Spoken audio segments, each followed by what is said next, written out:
Graças a Deus, o Senhor é bom e a bondade dele dura. E nós não vamos deixar de adorar o Senhor, irmãos. Tem um velho hino que diz, na alegria ou na dor. Não é assim? Nós vamos adorar o Senhor e servi-lo com alegria, ajudando as nossas autoridades, porém, sem deixar de adorar ao Senhor. Meus amados irmãos, nós estamos estudando o Espírito Santo como o azeite da unção. Os irmãos sabem que quem era ungido no Antigo Testamento, com aquele azeite, não era apenas ungido com azeite, mas vinha sobre ele uma unção sobrenatural. Observe que não era apenas um ritual oco, não era apenas um ritual vazio, mas era algo sobrenatural.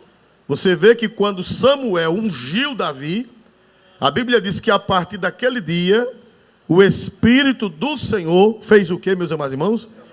Se apoderou de Davi. Então, irmãos, na nova aliança, nós não precisamos mais de sermos ungidos com óleo para receber o Espírito Santo. Não há necessidade. Na nova aliança só existe uma unção com óleo, que é a unção para os enfermos. E não é o óleo da Santa, aquele óleo que a gente usa na unção dos enfermos, não é o óleo do Antigo Testamento. O óleo do Antigo Testamento era preparado com vários ingredientes, não é assim? Glória a Deus. Era mirra, era cálamo, né? Estourar que não era do incenso. Canela, né? Estourar que era do incenso. Então, irmãos, nós vimos que essa mistura não existe mais, né? O azeite da unção é óleo de oliveira, somente. Não é aquele óleo. Então, houve uma moda, os irmãos sabem que muitos grupos religiosos vivem de modismos. E há uns 20 anos atrás, apareceu uma moda nas igrejas de derramar balde de azeite. Uma vez eu me mandaram uma imagem de um cidadão, pegaram um balde de 20 litros, irmão, de óleo, e derramaram no coitado. Não sei como ele não morreu sufocado, né? Derramaram na cabeça dele, lambuzou tudo, e foi aquela. Tinha igreja, irmão, que o culto, quando terminava, a igreja estava perdida, de tanto óleo, mas era óleo salada, óleo São Benedito. Quem lembra do óleo de São Benedito, irmão? Quem alcançou o óleo de São Benedito? Era óleo de São Benedito, era óleo salada, que mais? Óleo que Bem-te-vi, Carcará, Gavião, eram esses óleos, né? Eram esses óleos, isso não tem sentido. Mazola é caro, que é de milho, glória a Deus, né?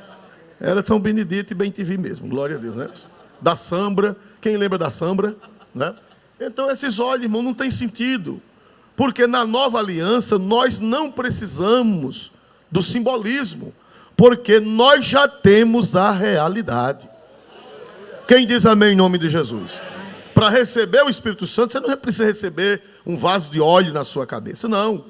Não, Senhor, na nova aliança nós temos a realidade.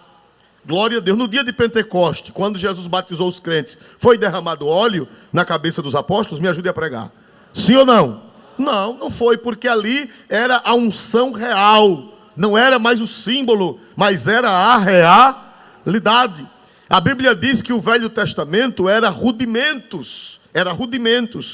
O que é um rudimento? Uma coisa rudimentar. Uma coisa rudimentar é algo primitivo, é algo tosco, até que chegue o quê? Me ajude a pregar. Por exemplo, o candeeiro. O candeeiro de gás. O candeeiro, no século XIX, era óleo de baleia. Era óleo de banha de baleia.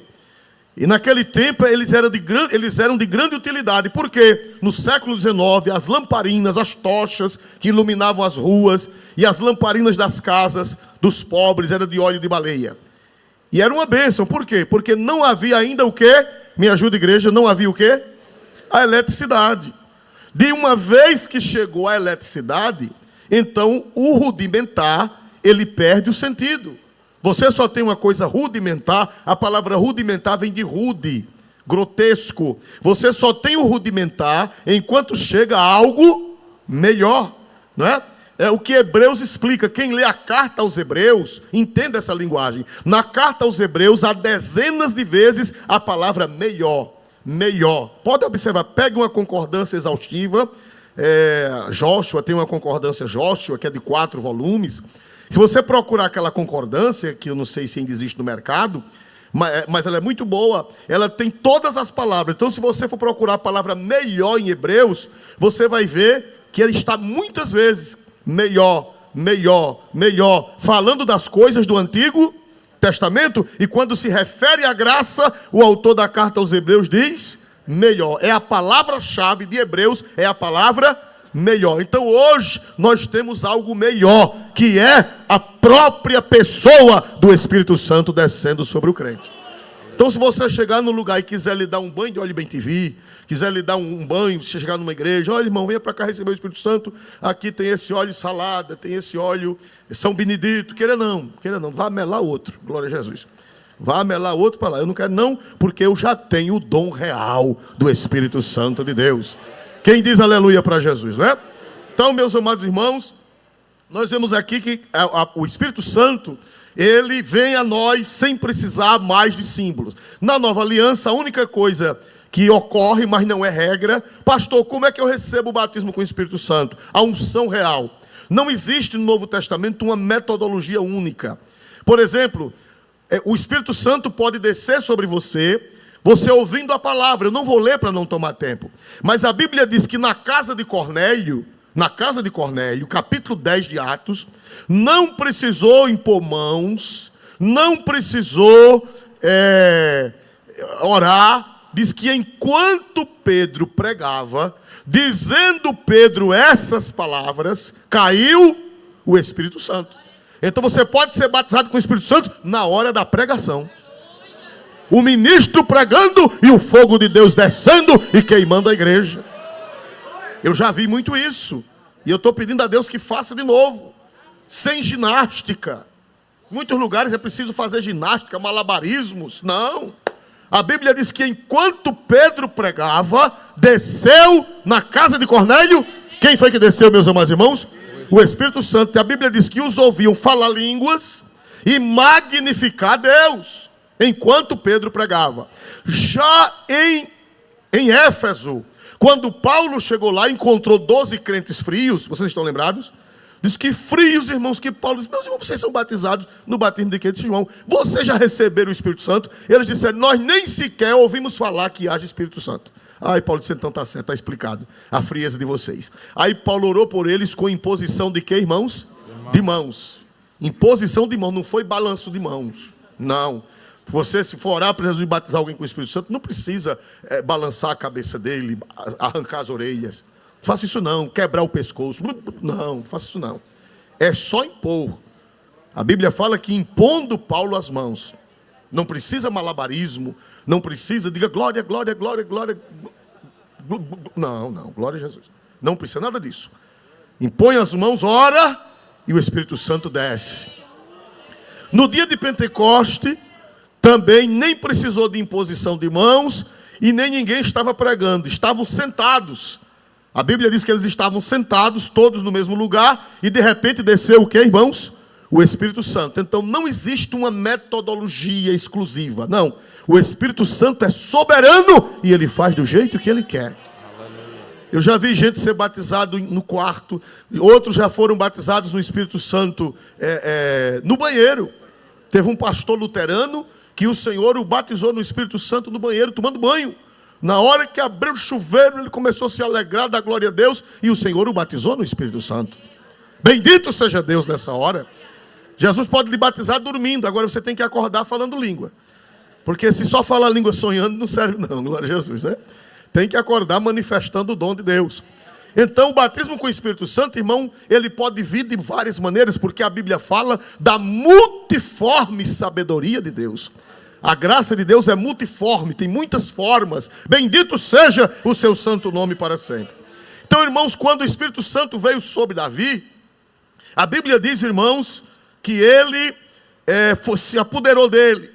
E ele, a partir dali, começou a ter vitórias. Nós falamos a semana passada que ele venceu 2 vitórias sozinho. E uma vitória foi pública. Estão lembrados disso?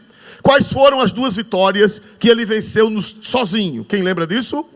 O urso e o leão. Quando a gente é cheio do Espírito Santo, a gente vence batalhas só para nós mesmos. São as batalhas internas. Dentro de nós tem um urso. E ao redor de nós tem um leão. Glória a Deus. Se você for cheio do Espírito Santo, você vai vencer. Se você for cheio do Espírito Santo, você vai vencer o urso. O urso, na tipologia bíblica, representa a carne. Esse bicho, essa fera, está dentro de nós. As obras da carne. Pastor, onde estão as obras da carne? Lá em Gálatas, capítulo 5, versículo 16 e diante, que eu não vou ler. As obras da carne: ira, inveja, glutonaria, prostituição. Tudo isso são obras da carne. Então essas obras da carne, elas não estão fora, elas estão dentro. Mas a Bíblia fala que também Davi venceu o leão. O leão representa o diabo, o falso leão. A Bíblia diz em 1 Pedro 5,8: o diabo, vosso adversário, anda em derredor. Então, você, para vencer o gigante, primeiro, você tem que vencer o urso e o leão. A Bíblia é linda, a Bíblia é perfeita. Eu li hoje no devocional, quando cheguei aqui no gabinete, que a Bíblia, a lei do Senhor é perfeita. A Bíblia tem uma perfeição, uma simetria que só o Espírito Santo poderia produzir. Observe, primeiro ele venceu o urso e o que, irmãos? Você só vai vencer fora quando você vencer dentro.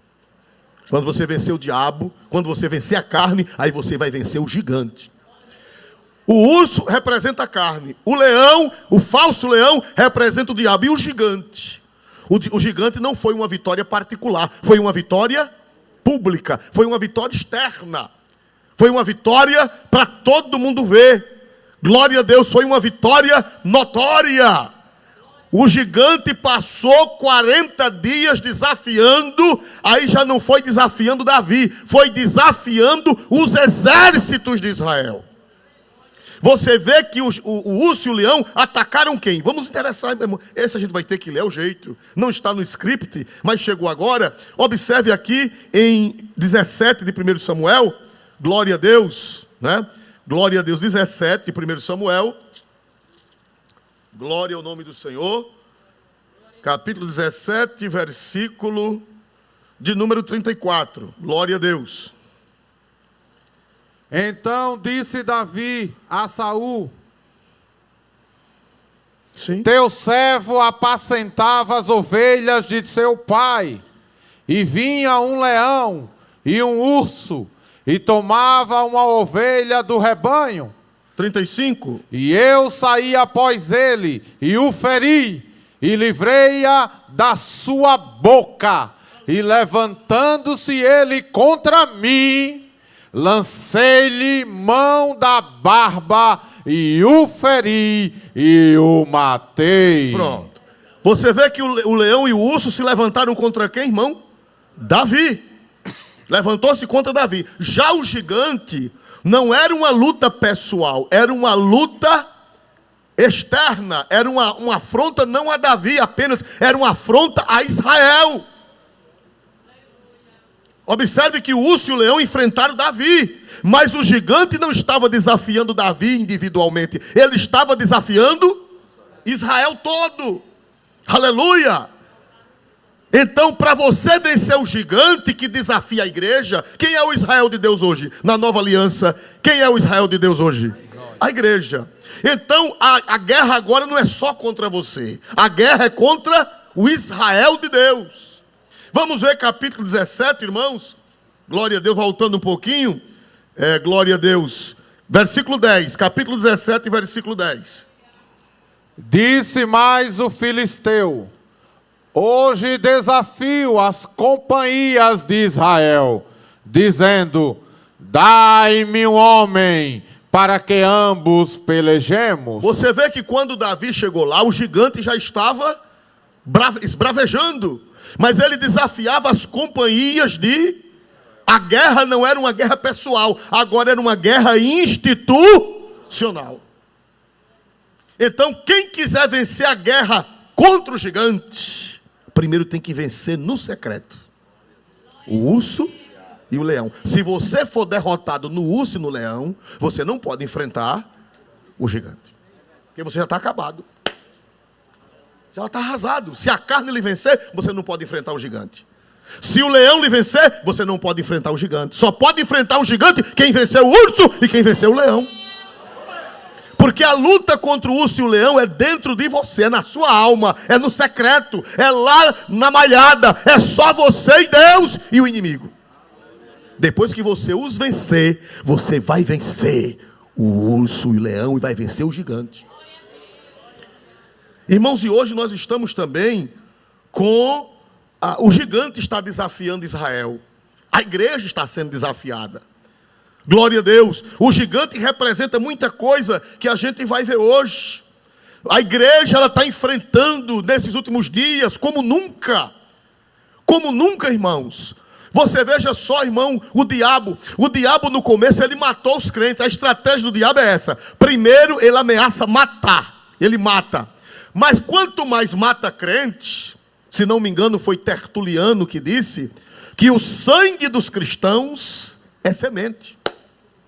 Tertuliano disse, não adianta, Tertuliano foi do 2º século para o 3º. Ele disse, não adianta matar cristão, porque quanto mais o sangue derrama, mais nasce, mais brota cristão no lugar. Aí o diabo ele muda de estratégia. Primeiro ele persegue. Quando ele não consegue destruir, porque matou, porque prendeu. Por exemplo, o comunismo. Um exemplo recente, o comunismo. Os primeiros comunistas mataram milhares de cristãos. Mataram. Sacerdotes ortodoxos, pastores luteranos, pastores pentecostais, lá nas repúblicas socialistas, foram mortos de forma, quem lê o livro Torturado por Amor a Cristo, quem lê o livro Cristo em Cadeias Comunistas, dos anos 70, quando eu me converti, eram os livros que todo mundo buscava para ler, eles mataram, os cristãos mataram. Quando foi depois, eles viram que não adiantava matar. Então agora eles não querem mais matar a pessoa, eles querem matar a fé. Aí matando a fé, a igreja desaparece. Por exemplo, eu quase choro, eu não chorei literalmente, mas chorei por dentro. Essa semana me mandaram uma imagem da França. A França, irmão, eles não estão derrubando as igrejas. E nem estão perseguindo os cristãos na França, não. Lá ninguém bate em cristão, lá cristão não vai preso, lá cristão não apanha, não. O que foi feito na França? Vou dar um exemplo atual. Na França, você chega na França hoje, as igrejas estão, aquelas catedrais góticas, tanto católicas como protestantes, aquelas igrejas da igreja reformada, aquelas igrejas da igreja romana, aquelas obras de arte, elas existem lá. E não precisou matar ninguém, simplesmente eles tomaram as escolas. Eles tomaram a arte, eles tomaram o clero progressista, matou a fé do povo. E o que foi que aconteceu? Matando a fé do povo, o povo não vai mais para a igreja. Se na faculdade blasfema de Deus, blasfema da Bíblia, blasfema do Evangelho, se no colégio blasfema de Deus, blasfema da Bíblia, blasfema do Evangelho, se no show blasfema de Deus, blasfema da Bíblia, blasfema do Evangelho, se no teatro, no cinema, na televisão, tudo é tentando destruir a fé, então aquela geração, dentro de 40 anos, ninguém mais tem fé. Os velhos vão o quê? Morrendo e a geração nova sem fé. Precisa derrubar a igreja? Precisa derrubar o prédio? Por que não precisa? Porque os prédios ficarão vazios. Foi o que aconteceu na França. Me mandaram uma imagem, irmão. Uma linda igreja. Uma verdadeira obra de arte. Uma igreja católica. Mas, irmão, a coisa mais linda, uma obra de arte. E hoje é um bar. Dividir em várias partes. Um lado é um bar. O outro lado é uma lanchonete. O outro lado é uma loja. E o outro lado é outra coisa lá. Não precisou matar ninguém. Mata a fé. Matando a fé, a igreja vai ficar o quê? Vazia. E o prédio vai ser aproveitado.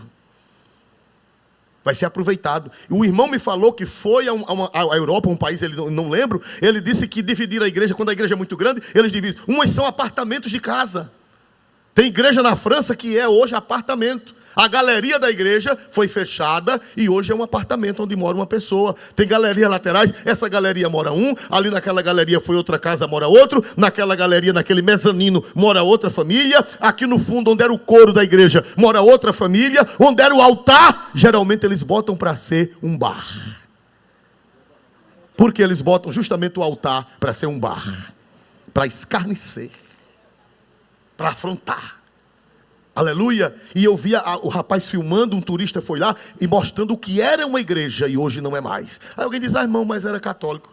Mas quando você vê a barba do vizinho pegando fogo, coloque as suas de molho, porque o fogo pega todo mundo. Aleluia. E não só tem as igrejas católicas. Na Inglaterra são as igrejas protestantes, a igreja anglicana. A igreja anglicana, na Alemanha, igreja luterana, na Holanda, igreja reformada, calvinista, também está na mesma situação. Então, irmão, o gigante está aí, afrontando as companhias, os exércitos de Israel. E só se essa igreja, só se essa geração for ungida pelo Espírito Santo para vencer esse gigante. Nós precisamos de um derramamento do Espírito Santo para vencer esse gigante, irmão, que hoje ele não mata mais, ele não mata o corpo, ele mata a fé. Matando a fé, as igrejas se esvaziam. Se Deus não mandar um avivamento para nós hoje, se Deus não mandar um avivamento para o Brasil hoje, daqui a 30, 40 anos, não mais que isso, ou talvez até menos, igrejas no Brasil serão vendidas também, por falta de fiéis. Se Deus não manda um avivamento da fé, se Deus não manda um renovo, se Deus não derrama seu Santo Espírito, o gigante vai vencendo. Mas o sangue de Jesus tem poder, igreja. Eu creio no derramamento do Espírito Santo. Deus vai derramar aqui, Deus vai derramar lá. Lá ainda tem remanescente. Na França ainda tem remanescente. Na Inglaterra ainda tem remanescente. Na Holanda ainda tem remanescente. Aqui no Brasil ainda tem remanescente. E não há gigante que Deus não derribe. Quem pode dar glória para Deus nessa hora, irmãos? Aleluia! Então, irmãos, não há barreira. Quando Paulo chegou no mundo romano, eu já dei uma pregação aqui sobre isso há 1 ano e meio atrás. Quando Paulo chega no mundo grego-romano, ele encontra gigantes. Não são mais gigantes Golias, mas são gigantes piores do que Golias. Golias com uma pedrada, foi o que aconteceu? Com uma pedrada Golias caiu. E o gigante que a gente enfrenta hoje, são necessárias muitas pedradas para derrubar. O gigante que nós enfrentamos hoje, Paulo, ele encontrou o mundo romano, o mundo greco-romano, um gigante, a igreja bem pequenininha, Davi. Quando o gigante viu Davi, o que foi que o gigante fez? Quando o gigante viu Davi, me ajude a pregar, o que foi que o gigante fez? Desprezou, zombou, mas é nada. E eles hoje estão desprezando a gente, zombando da gente. Chama a gente de ignorante, chama a gente de tapado, chama a gente de conservador, chama a gente de fanático, chama a gente de tanta coisa ruim, irmão, né? Povinho, Zé Povinho, ignorante, cafona, reacionário, antiprogressista, quadrado. É o que nós recebemos, é o gigante zombando de Davi. O gigante disse: menino, para onde é que você vem, menino? Você acha que eu sou algum cachorro para você vir com pau? Você vai ver o que é que eu vou fazer com você. Eu vou lhe matar, menino, e vou dar sua carne às feras do campo e às aves do céu. Eu vou fazer de você um lanche para o urubu. Davi olhou para ele e disse: você vem a mim com espada e lança, mas eu vou a você em nome do Senhor dos Exércitos. Irmão, não tenha medo na faculdade. Se o gigante zombar de você, o seu professor é um gigante. É um gigante seu professor. E tem jovem crente, bichinho, que fica tremendo. Ai meu Deus, Deus vai te dar boca, Deus vai te dar sabedoria para tu vencer aquele gigante lá. Quem dá glória a Deus por isso, igreja? Né? Lá no Tabuleiro dos Martins, o ano passado, na aula que nós estamos ministrando todos os anos no Conjoab sobre esses temas, um rapaz me procurou, fui abordado por vários irmãos, e um disse: pastor, parece que ele é obreiro lá da igreja Tabuleiro, ele disse: pastor Isvaldo, eu enfrentei um gigante. A minha professora disse: olha, você entrou crente, mas daqui para o fim do curso, eu juro que você vai ser ateu. Você não vai mais acreditar em Deus, você não vai mais acreditar na Bíblia, você vai ser um de nós. Glória a Deus, irmão. E ele disse: está repreendido em nome de Jesus. Eu entrei crente e vou sair crente, mais crente no meu Senhor e na sua palavra. Irmãos, Deus fez um rebuliço tão grande que chegou o tempo da professora dizer: quem vai, vamos ficar de pé, e o irmão vai fazer uma oração por a gente. Várias vezes. Quando ela se via doida, quando o cão entrava nela, que ela estava nervosa, irmão, faça uma oração. E tem muita gente perturbada aqui, faça uma oração por a gente. E o irmão se levantava, estendia as mãos, orava, e o demônio corria. Quem pode dar glória a Deus por isso, irmão? O gigante é grande, o gigante é alto. Ele zomba, ele escarnece. Quem é você, menino? Eu vou matar você e vou dar sua carne às bestas feras da terra e vou dar às aves dos céus. A igreja se vê acuada, irmão. A igreja, se você não for cheio do Espírito Santo, você vai ficar assim, porque eles têm argumentos, eles falam, eles atacam, esbravejam e ameaçam, e esturram.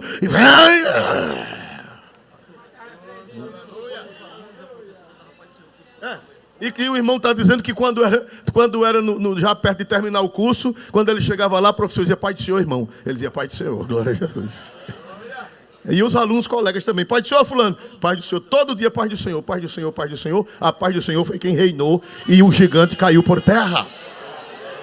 Então a igreja está nessa situação. A igreja está sendo desprezada. A igreja está sendo afrontada por um sistema. O gigante hoje é um sistema maligno. Não é verdade, irmãos amados? Zombam de pastores. A mídia, né? Zombam de pastores, zombam dos símbolos sagrados, zombam da Bíblia, zombam da doutrina, né? Agora mesmo, ano passado, ano atrasado, se não me engano, feministas chegaram na porta de uma igreja, simularam a Virgem Maria. As feministas, uma foi vestida de Virgem Maria, com um manto azul, uma roupa branca, eu vi as imagens, chegou na porta da igreja, abriu as pernas e derrubou um boneco envolto em sangue, e elas gritando, era assim que Maria devia ter feito. Maria devia ter abortado Jesus, devia ter provocado um aborto em Jesus. Aí abria as pernas, o sangue, deu uma tinta, né? Fingindo de sangue, na porta de uma igreja para zombar. Isso é uma afronta. A religião é uma afronta à Bíblia, é uma afronta à fé. O gigante fazendo medo, mas esse medo só existe se eu estiver vazio do Espírito Santo. Esse medo só existe se a igreja estiver vazia do Espírito Santo, porque se a igreja estiver cheia, a igreja não teme. A igreja não teme, irmãos. Glória a Deus nas alturas dos céus. Nós precisamos de um revestimento do alto. Nós precisamos de um poder do alto para vencer o gigante do sistema mundano, do modernismo, aleluia, da teologia liberal, glória a Deus, que é contra a igreja, é contra o ministério, é contra pastor. Na concepção deles, todo pastor é desonesto. Quando fala em pastor, é motivo de riso. Seu pai é pastor? Zombando das nossas crianças, dos nossos filhos, dos filhos dos presbíteros, dos pastores, eles zombando como se fôssemos a escória da sociedade, como se fôssemos o lixo da sociedade. Só que quem tem provado que é o grande lixo da sociedade são os líderes deles. O grande lixo da sociedade são os líderes deles, mas eles jogam para nós, eles não acreditam que existe honestidade. Eu quero dizer a qualquer gigante que estiver me ouvindo, que não existe pastor pilantra, existe pilantra dizendo que é pastor. Aleluia. Eu não conheço um pastor pilantra, agora eu conheço muito pilantra dizendo que é pastor. Quem pode dar glória a Deus nessa hora? Aleluia! Glória a Deus nas alturas celestiais. Então, irmãos amados, Paulo e os apóstolos, eles eram verdadeiros Davis, verdadeiros frágeis diante do gigante. Quem era Paulo? Quem era Pedro? Para enfrentar o gigante do século I, para enfrentar o Império Greco-Romano, a filosofia grega, o sistema político romano. Quem era Tiago? Quem era Bartolomeu? Quem era Mateus? Quem era Marcos? Quem eram os apóstolos? Quem eram os primeiros obreiros para enfrentarem um Império Romano tão grande? Era um pequeno Davi. Mas eles derrubaram o Império Romano. Eles derribaram a filosofia grega, eles derribaram a idolatria, eles derribaram a feitiçaria, eles derribaram a superstição, eles derribaram a perseguição. Tudo foi por terra, porque eles estavam cheios de que, igreja? Me ajude a pregar. Cheio de que, igreja? Não tem barreira quando a igreja está cheia do Espírito Santo. Não tem barreira. Não tem barreira, irmão. Não tem incredulidade, não tem filosofia, não tem modernismo, não tem ateísmo, não tem marxismo, não tem feitiçaria, não tem idolatria que resista diante da unção do Espírito Santo. Só um exemplozinho, vocês estão lembrados da Arca da Aliança? A Arca da Aliança? A Arca da Aliança era ungida, não era? Não era ungida a Arca, não foi ungida a Arca da Aliança? Com aquela, não foi com óleo bem-te-vi, nem com óleo de São Benedito, não. Foi com o óleo da unção do Antigo Testamento. Pegaram a Arca de Deus, levaram para o templo de Dagon. Se lembra de Dagon? Segundo alguns estudiosos, Dagon era metade homem, metade peixe. Era o primeiro sereio da história.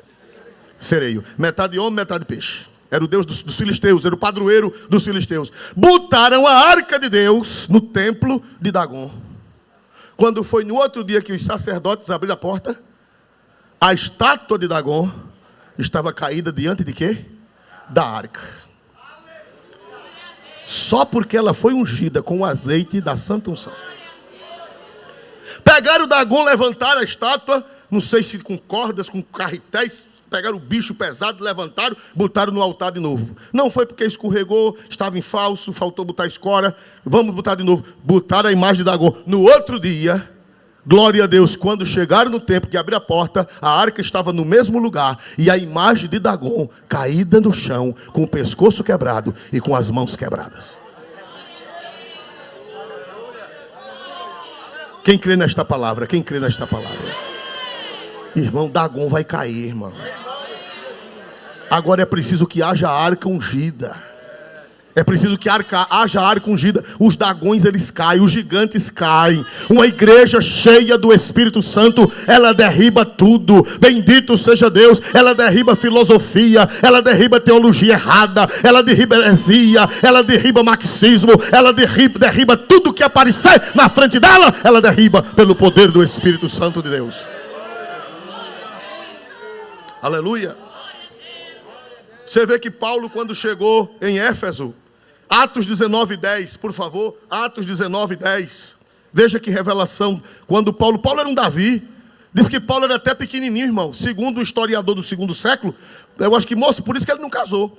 Um historiador do segundo século diz que Paulo era baixinho, careca e zambeta. E ainda sofria da vista. Glória a Jesus. Quem é que vai casar com uma criatura dessa? Glória a Deus.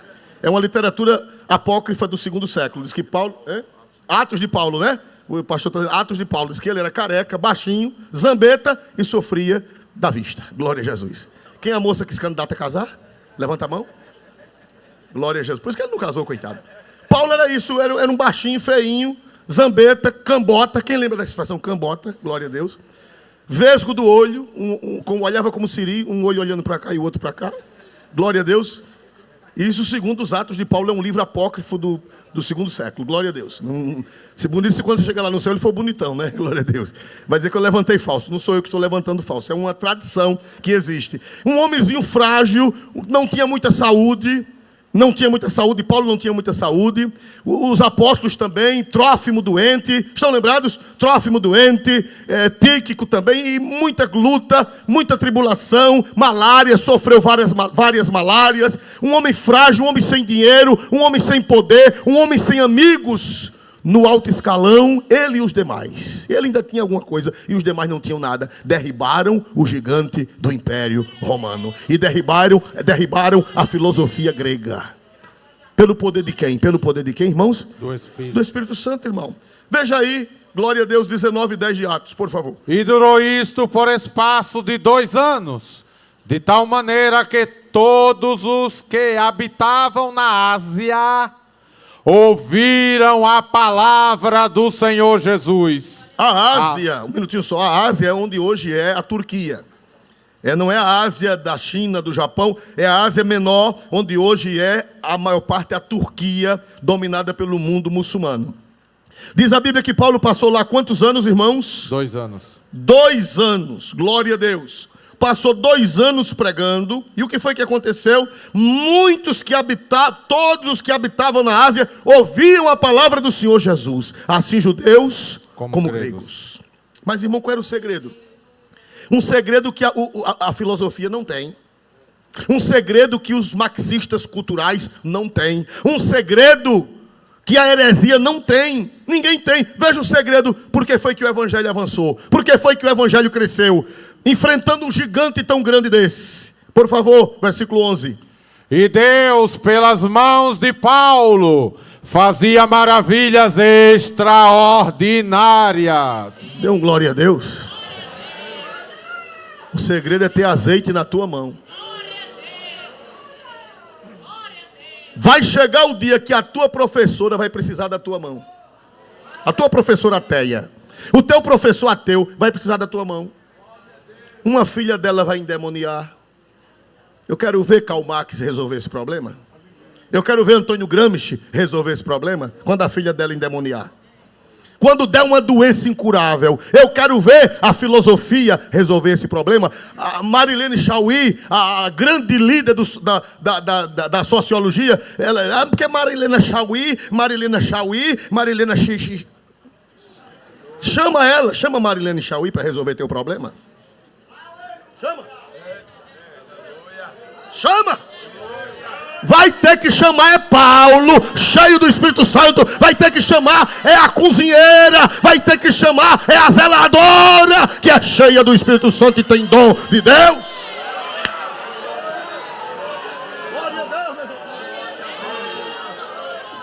Não, vai chamar Marx. Vai chamar Antônio Gramsci. Vai chamar Lenin. Vai chamar aquele bicho das camisas. Qual é o nome dele? Barbudo.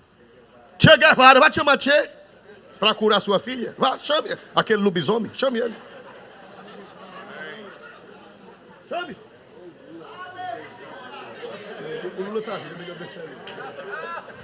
Chame. Irmãos amados, Paulo, quando chegou em Éfeso, Éfeso era uma cidade com 250 mil habitantes. Irmão, naquele tempo as cidades tinham 1.000, 2.000. Uma cidade de 5.000 já era grande. Éfeso era a capital da Ásia. Tinha 250 mil habitantes. Era a sede da idolatria. Era a sede da feitiçaria. Aleluia. Mas, irmãos amados, aleluia. Paulo chegou lá, irmãos. Diz que o poder é tão grande. Leia aí o 12, glória a Deus, o 12. Aleluia, glória a Deus. De sorte que até os lenços e aventais se levavam do seu corpo aos enfermos, e as enfermidades fugiam deles, e os espíritos malignos saíam. Irmão, cuidado com esse texto. Aqui está dizendo que Paulo comprou meio mundo de lenço e rezou nos lenços para mandar vender? Não. Alguém está vendendo lenço, vendendo toalha, vendendo meio mundo de coisa, dizendo, baseado nesse texto. Não, irmão. Primeiro, não foi Paulo que fez isso. Foi o povo. Levavam. Quando Paulo dava um vacilo, chegava uma pessoa e carregava o lenço dele. Cadê meu lenço? Carregaram. Glória a Deus. Quando chegava no doente, no endemoniado, que botava o lenço de Paulo, tinha azeite até no lenço. E esse povo que anda vendendo lenço, vendendo toalha, não vai atrás não, meu irmão. É capaz de você morrer, se você passar, vai morrer. Glória a Jesus. Aleluia. Eu soube que estão vendendo até álcool gel ungido. É R$500, é? R$500 o frasco ungido. Ou álcool caro infeliz. Meus irmãos, não era isso não. Era o povo que levava. Levava, glória a Deus. Não era um comércio que Paulo estava fazendo. Não. Levavam, glória a Deus. Irmão, tem um homem simples, eu não vou citar o nome. Eu conheci um homem que ele era muito simples. Era uma pessoa inocente, pastor Alberto conheceu. Era uma pessoa inocente, uma pessoa simples. E ele foi pregar lá em São Miguel e foi para a usina Roçadinho. Quando chegou lá, ele não tinha camisa. Uma irmã disse, irmão, era já um ancião, já um senhor de idade, disse, eu vou lhe dar a camisa do meu marido, ele não é crente, eu vou lhe emprestar, para o senhor ficar para o culto à noite. E ele se hospedou na casa dessa irmã, e a irmã deu a camisa do marido, e disse, vista, e depois do culto o senhor pega a sua camisa, que essa é do meu marido. Aí ele vestiu, ele era um homem simples, mas era cheio da graça, era um homem simples, mas crente, de fé. Ele disse, olha minha filha, não lave não, disse assim, não lave não, passe o ferro, dobre e bote na gaveta, só deixe ele vestir no dia que for para ir para o culto. No dia que ele disser, eu vou para o culto, aí você viste essa camisa nele. Mas não lave não, bote com o meu suor. Glória a Jesus. Irmão, e não é que a irmã guardou a camisa. Guardou quando foi com quase um ano, o marido disse, ô fulana, eu estou com vontade de ir para a igreja. Talvez eles estejam assistindo esse culto, eles moram aqui no interior, em outra cidade hoje. E disse, eu estou com vontade de ir para a igreja. Ela disse, vamos meu filho, vai buscar uma roupa. Ela foi lá na gaveta e pegou a camisa suada do velho. Glória a Jesus. Disse, viste, ele nem sentiu, o fedor já tinha passado, glória a Jesus. Vestiu a camisa do velho. Irmão, e não é que na hora do apelo o homem se entregou para Jesus? Do jeito que o velho profetizou. Se entregou para Jesus. O mês passado eu fui inaugurar uma igreja no campo onde ele mora. Foi ele quem deu a terra para fazer a igreja, ajudou a fazer a igreja. Ele é uma bênção, a esposa é uma bênção, a filha é uma bênção, e o nome de Deus está sendo glorificado através daquele homem. Mas isso não é uma regra, isso não é uma doutrina, são coisas que podem acontecer, né? Não vá fazer a doutrina da camisa suada. Ninguém vem me dar uma camisa suada, velha, glória a Jesus. Arriscado cair o couro de quem usar, glória a Deus, né? Não, isso aí são coisas especiais, extraordinárias. Tem o ordinário e o extraordinário. Essas coisas não se pode fazer uma doutrina. Mas isso aqui não é uma doutrina. Isso aqui foi um fato extraordinário que aconteceu. Para se fazer uma doutrina, tem que ter 3 textos bíblicos, segundo a teologia. Para você fazer uma doutrina segura, você tem que ter 3 textos que confirmem. Você não pode inventar uma coisa por um versículo isolado. Não, é heresia, é pretexto. Tem que ter pelo menos 3 versículos que confirmem aquilo ali que poderá ser uma doutrina. Então, meus amados irmãos, Paulo, irmão, expulsava demônios. Glória a Deus. Aleluia. Glória a Deus nas alturas dos céus. Vamos ver agora o versículo 18, irmãos. Glória a Deus. O 17 e o 18. E foi isto notório a todos os que habitavam em Éfeso, tanto judeus como gregos, e caiu temor sobre todos eles, e o nome do Senhor Jesus era engrandecido. Irmão, uma igreja cheia do Espírito Santo, os incrédulos vão dar glória a Deus. O nome de Jesus vai ser engrandecido na nossa sociedade. Hoje o nome de Jesus é pisado. Hoje o nome de Jesus é jogado na lama. Hoje o nome de Jesus, o porta dos fundos blasfema. As feministas blasfemam. Os transexuais blasfemam de Jesus. Mas se a igreja for cheia do Espírito Santo, o nome de Jesus vai ser engrandecido. Quem acredita nisso, dê um glória a Deus. Deus vai fazer o seu nome ser engrandecido na terra. Você sabe por que é que o nome de Jesus está desprezado? Por que é que esse povo está tentando jogar o nome de Jesus numa lata de lixo? O carnaval, lá no carnaval fazem aquelas palhaçadas usando Jesus. Sabe por quê? Porque a igreja não está cheia do Espírito Santo. A culpa é da igreja. A culpa é da igreja. Porque quando a igreja é cheia do Espírito Santo, essas desgraças caem por terra e o nome de Jesus é engrandecido. A culpa é nossa. Por que é que está havendo isso, essas blasfêmias? Por que é que está havendo essa zombaria a Cristo? O nome de Cristo está sendo blasfemado. Por quê? Por causa da igreja vazia do Espírito Santo. No dia que a igreja se encher do Espírito Santo, neste país e neste mundo, o nome de Jesus vai ser respeitado. O nome de Jesus vai ser engrandecido. Diga glória para Deus nesta hora, irmão. Vai ser engrandecido, porque a Bíblia diz aqui que Paulo, ele expulsou os demônios dos filhos de Seva, que não dá tempo de falar, e todo o povo. Veja, leia de novo o 17, irmão. Judeus e gregos, por favor. Tanto judeus como gregos, e caiu temor sobre todos eles, e o nome do Senhor Jesus era engrandecido. Quem diz aleluia, irmão? Quando eles verem os milagres, vai cair o que sobre eles, irmão? Me ajude a pregar. Vai cair o que sobre eles, irmão? Temor. Por que é que esse povo que bota Jesus no carnaval junto com Satanás, Jesus perdendo, por que é que eles fazem isso? Porque eles não têm temor. Por que é que uma feminista chega na porta de uma igreja, simula um aborto, dizendo que era a Virgem Maria abortando Jesus? É falta de quê, irmão? Temor. E por que está faltando temor? Porque está faltando milagre na igreja. Quando há milagre, cai temor do povo. Cai temor. Aleluia! Uma igreja cheia do Espírito Santo, ela faz o povo ter temor. O blasfemador pode até não se converter, mas vai dizer, quem vai botar a mão aí? É verdade, não é, irmãos amados? O blasfemador vai pensar duas vezes. Quando o poder de Deus cair na igreja, o poder real, o avivamento real, essas coisas que estão por aí afora, irmão, não é avivamento não. Não dá temor no povo. Quando é de Deus mesmo, quando a coisa é de Deus mesmo, gera o que no povo, igreja? Temor, que o povo vai ter temor. Quem pensar de blasfemar de Jesus vai pensar, não vai pensar duas vezes não. Vai pensar umas 10. Antes de fazer uma peça zombando de Jesus, antes de fazer uma peça teatral, antes de fazer um filme, antes de fazer uma apresentação, antes de fazer uma zombaria, vai pensar, não são duas vezes, não vai pensar mais de duas. Rapaz, se esse povo ora, olhe, um camarada foi zombar de Paulo, foi imitar Paulo, o diabo pegou o camarada, deu uma surra, não foi assim? Os filhos de Seva, que não vai dar tempo de ler, levaram uma pisa, e quem quer levar uma pisa é outro, eu vou me aquietar. Vai cair temor.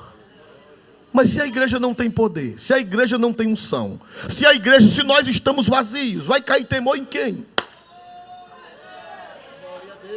Mas eu creio que nós vamos nos renovar no poder do Espírito Santo e essa sociedade vai conhecer Jesus, vai temer Jesus pelo poder. Não está dizendo que todos vão se converter, mas vai haver temor. Glória a Deus nas alturas celestiais, igreja. Aleluia! Glória a Deus nas alturas dos céus. Glória a Deus, versículo de número 19. Olha o que é que vai acontecer, irmão. Irmão, isso aqui é só crente cheio do Espírito Santo. Você vê que quando Paulo chega em Éfeso, primeira coisa que ele faz é orar para que os crentes recebessem o que, irmãos? Você sabe quantos anos fazia que tinha aquela congregação em Éfeso? Eu disse aqui numa doutrina. Quantos anos fazia? 29 anos que tinha aqueles 12 crentes em Éfeso. Uma igreja com 29 anos parada, porque não recebeu a unção, não recebeu o poder. Paulo chegou lá e perguntou: vocês já receberam o Espírito Santo? Foi que eles responderam: nós nem sequer ouvimos falar que haja 29 anos uma igreja em Éfeso sem nenhum impacto. Por quê? Eles eram ruins, aqueles crentes eram ruins? Me ajude a pregar. Vamos fazer uma análise. Eles eram ruins, eram desmantelados. A Bíblia não diz nada disso. Eles eram crentes, mas vazios. 29 anos que eu fiz a soma da cronologia, dá 29 anos de João Batista para Paulo, para aquele tempo. 29 anos, 12 crentes, sem ganhar uma alma. Aí Paulo disse: desse jeito não vai não, venham cá, os 12. Um parecia um pinguim, o outro parecia uma foca. Não é foca, né? Diga outro bicho do gelo. O outro era um urso polar, o outro era um leão marinho. E o outro? Um quê? Uma moça? Eu não sabia não. Uma moça, é do gelo também? Uma moça. Tudo frio, irmão. Paulo, vem cá, meus irmãos. Dobra o joelho aqui. Senhor, derrama teu Espírito Santo. Essa congregação tem 29 anos, Senhor.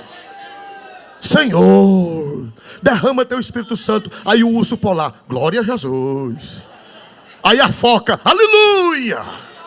Aí o leão marinho: glória a Deus. Aí começou: glória, aleluia, glória, glória. Quando é pouco, língua estranha, profecia. Um outro se levantou: assim diz o Senhor. O outro dizia, falava em mistério: glória a Deus. Aí a partir daí, olha o resultado.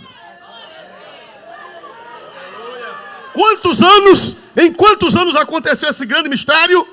2 anos. Nós vamos já chegar lá. Veja o que foi que aconteceu. Versículo 19. Olha o mistério do derramamento do Espírito Santo na igreja. Também muitos dos que seguiam artes mágicas trouxeram os seus livros e os queimaram na presença de todos. E feita a conta do seu preço, acharam que montava a 2.500.000 reais. Ele já fez a mudança, ele pegou a moeda passada para presente. Aqui na nossa Bíblia diz que montava 50.000 peças de quê? De prata, aqueles livros. E traduzindo para hoje? 2.500.000 reais. 2.500.000 reais. Pastor, que livro caro infeliz é esse? Primeiro porque eram livros, livro era caro. Porque era feito a quê? À mão. Um livro era, você tinha que vender vários bois para comprar um livro. Vários bois, você tinha que vender para comprar um livro. E segundo que eram livros místicos. Eram livros como se fosse o São Cipriano. Era como se fosse o capa preta. Era como se fosse o capa de aço. Que eles achavam que aqueles livros, só o livro em si, já tinha poderes. Então o livro daquele era uma fortuna. Mas, irmãos, o evangelho chegou lá. O evangelho de poder.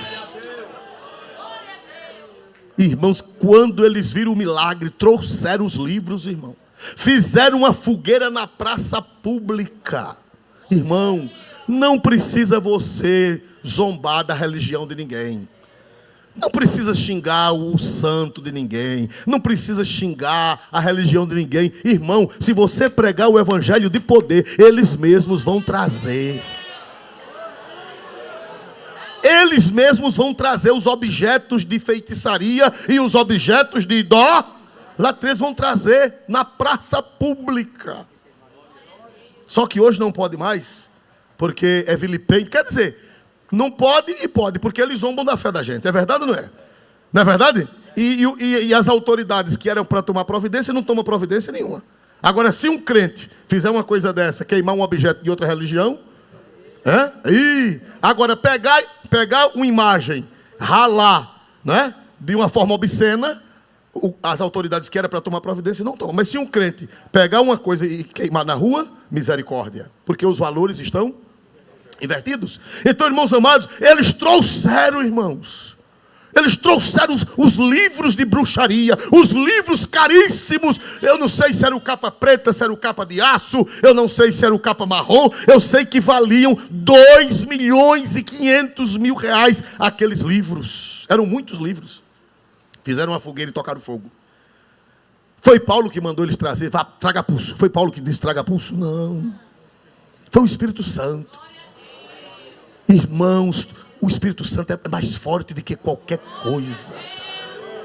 Ele é a terceira pessoa da divindade. Ele é Deus na terra. Ele é o agente do Pai e do Filho na terra. Ele tem poder para derribar qualquer barreira, para derribar qualquer gigante.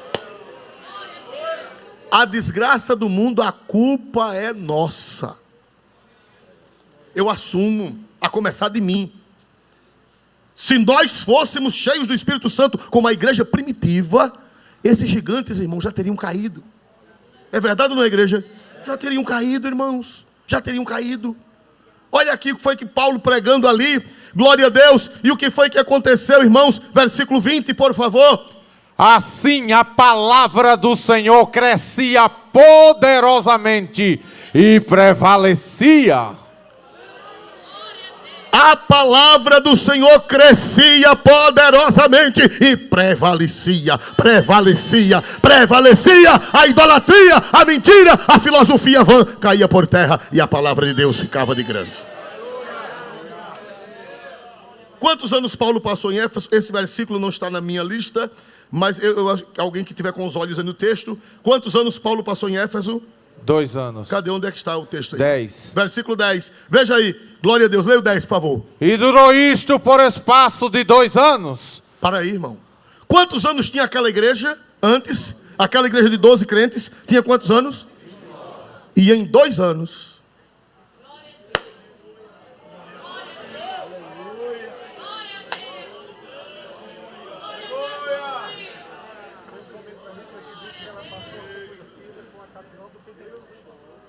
Éfeso passou a ser conhecida, o irmão está lembrando de um livro, como a capital do Pentecoste. Olha, irmão, se Deus derramar o Espírito Santo, os anos que a gente perdeu é recuperado rápido. Os anos que a igreja perdeu, os 29 anos que os 12 crentes de Éfeso perderam, Deus recuperou em quantos anos? Vocês estão vendo a força do Espírito Santo?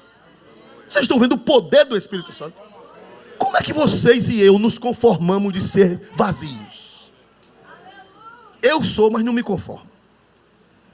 Eu tenho raiva de mim. Eu tenho raiva de mim, porque eu gostaria de ser cheio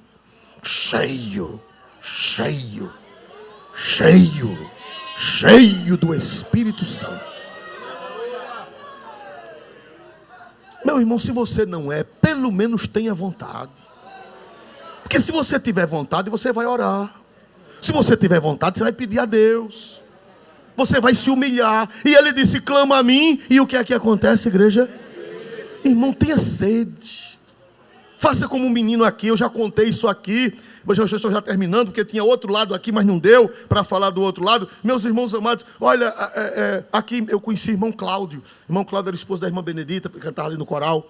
O irmão Cláudio já tinha sido da Marinha, um oficial da Marinha. E na hora de ir para organizar a fila de comer, antigamente o refeitório era aqui em cima. E para organizar a fila de comer, era o irmão Cláudio, que ficava, quem lembra?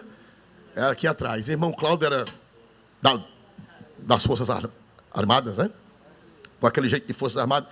Aí quando ele dizia, pastores, se um evangelista se metesse a besta e subisse, o refeitório lá em cima, ele botava a mão, carinhosamente botava a mão na titela. O senhor por acaso é pastor? Não, sou evangelista. Eu chamei pastores. Evangelistas! Aí os evangelistas.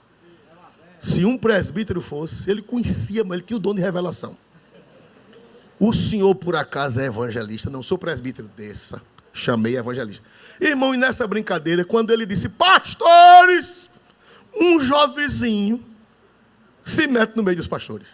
Ah, meu irmão, quando foi passando pelo irmão, meteu a mão na titela dele.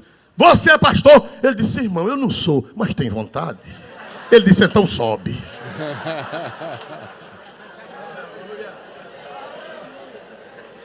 Se tu não é, pelo menos, tenha vontade. Quem tem pelo menos vontade, quem tem vontade de ser cheio desse jeito, tenha vontade em nome de Jesus, tenha vontade. Se você tiver vontade, já é um grande negócio. Já é um grande começo. Glória a Deus nas alturas celestiais. Glória a Deus nas alturas celestiais nesta noite. Diga assim, Jesus, eu não sou cheio, mas eu tenho vontade. Ainda tenho 2 minutos. Aleluia. Irmão, o evangelho de poder, o evangelho da unção do Espírito Santo, ele derruba raciocínios errados. Ele traz a mente cativa a Cristo. Ele pega o pecador, a mente do pecador amarra. O evangelho de poder amarra a mente do pecador e traz a mente do pecador amarrada para o pé da cruz. Vamos ver isso, irmãos. 2 Coríntios 10, 4. 2 Coríntios 10, 4 e 5. Glória a Deus. 2 Coríntios 10, 4 e 5. Porque as armas da nossa milícia não são carnais, mas sim poderosas em Deus para a destruição das fortalezas. Para um pouquinho. As armas da nossa milícia, milícia quer dizer exército.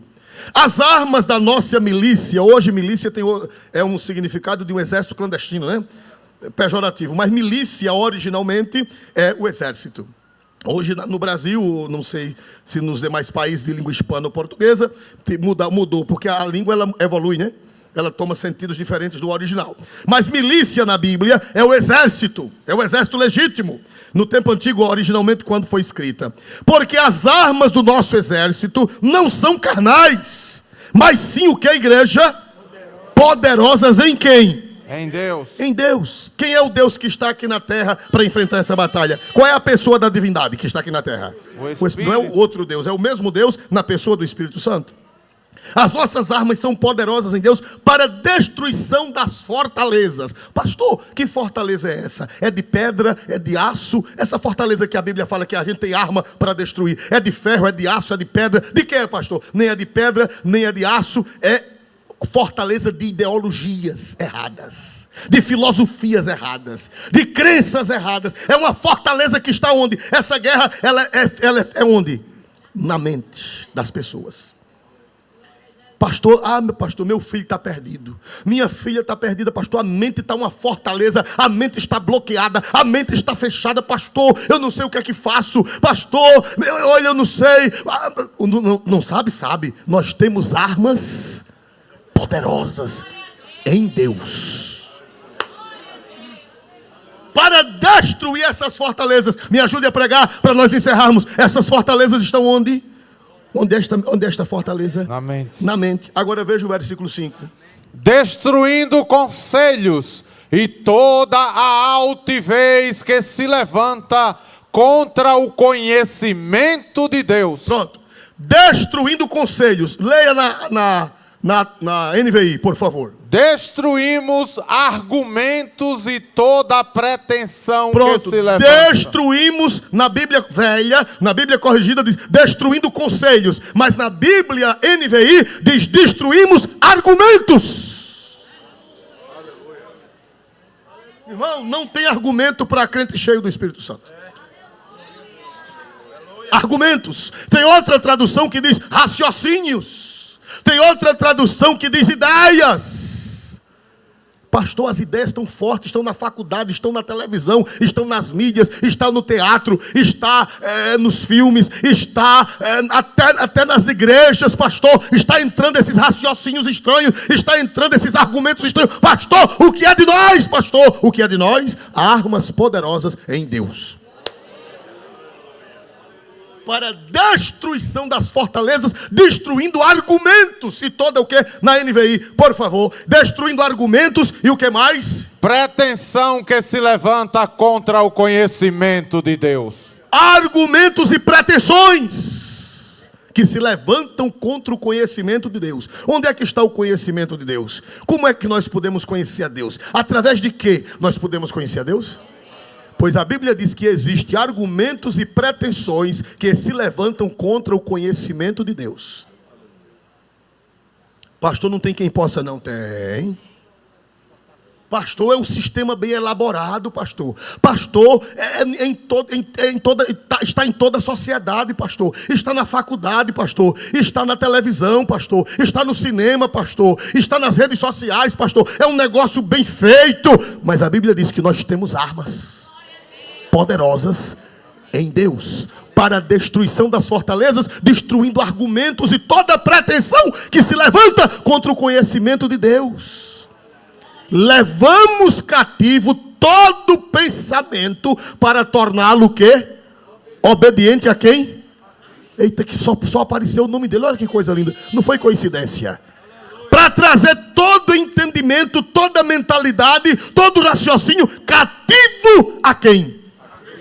A fortaleza vai ser destruída e aquelas almas que estão presas por aquelas ideias vão virem amarradas, cativas, presas a nosso Senhor e Salvador Jesus Cristo. Isto não é um sonho, vamos ficar de pé. Isso não é uma utopia. Pastor, o senhor está pregando uma utopia. Estou não.